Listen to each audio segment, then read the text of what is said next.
about Rockabye Hamlet. We have some fans in the audience.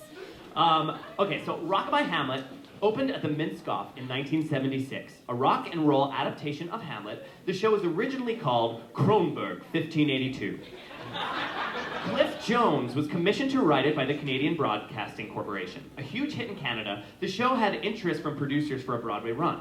They brought out legendary director Gower Champion to check it out. The director of Bye Bye Birdie and Hello Dolly, who we've talked about several times tonight, was in a low point in his career, and while he had once said he didn't have the right style for rock musicals, he was intrigued by working in a completely new genre. One idea that particularly excited Champion was the idea of an interracial rock Hamlet. This was pretty innovative in '76, and the Broadway cast included Larry Marshall, Alan Weeks, Beverly D'Angelo, Leanna Galloway, who had also been in Soon, Scott talked about her, Kim Milford, and Meatloaf. My friend Doug Katsaros made his Broadway debut doing arrangements for this show and told me a bunch of very cool stories about it, including that Meatloaf was writing Bat Out of Hell backstage during Rockabye Hamlet. It's pretty cool. I know what that is, but really I was like, well, what musical is Bat Out of Hell? No, not really.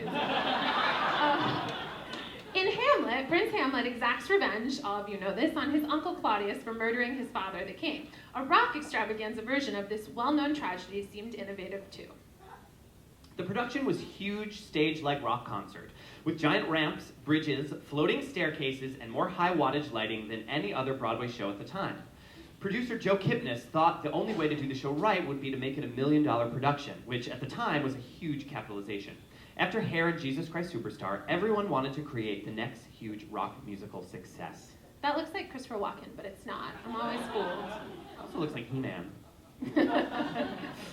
The show's score was outrageous, with song titles including, wait for it, Hamlet Must Die, Get Thee to a Nunnery, He Got It in the Ear, and the Rosencrantz and Guildenstern Boogie. On opening night, the New York Times wrote, Rockabye Hamlet is a pungent mixture of the flashy and the vulgar. This is like, the writer, Mr. Jones, is a second-rate musician with a third-rate mind. Just like out to get people. His lyrics throughout the long, short evening were deplorable. They started at a low and never got up. They ranged from softcore rock to country and western, although I was not quite sure of what country. And the audience seemed to love the show. Seemed, but did they really? But perhaps they wouldn't have liked Hamlet, and not many of them looked young enough to appreciate actual rock. This is crazy. Actually, it's true. You'll hear about it later, but Rockabye Hamlet sold out a bunch of its previews. Like, people were digging it. People were like, this is awesome. Like, you know, it was right around Jesus Christ Superstar. People were loving it. In Show Business magazine, Leo Schull wrote, the scenery, dancing, singing, and athletics, sword play too, are spectacular. The audience rose to its feet on opening night several times. I know that Stuart Klein and Pia Lindstrom gave it raves, but Doug Watt, Clive Barnes, the booed, and I wonder if the 5 of us saw the same show, or don't I have 20/20 vision? I prefer the audience's optical lenses and mine. Every bit of the story had a rock and roll edge. Ophelia committed suicide by strangling herself with her microphone cord. The New Yorker likened the Minskoff to a big rumpus room. In fact, at first sales were poor, but as previews continued, audiences who saw the show really did love it, and ticket sales took off. The show was standing room only for several of the 21 previews. NBC even had interest in investing, and then the reviews happened. It's crazy.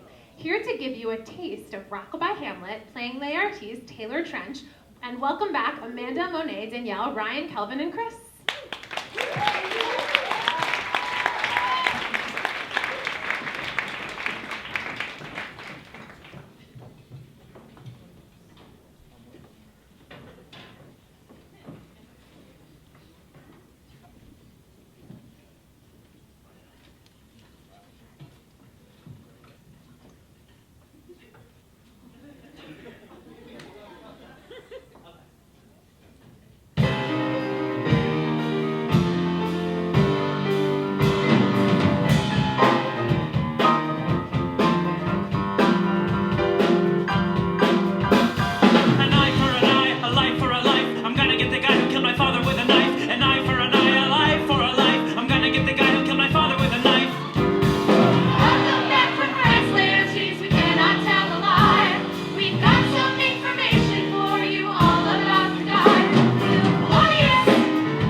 father.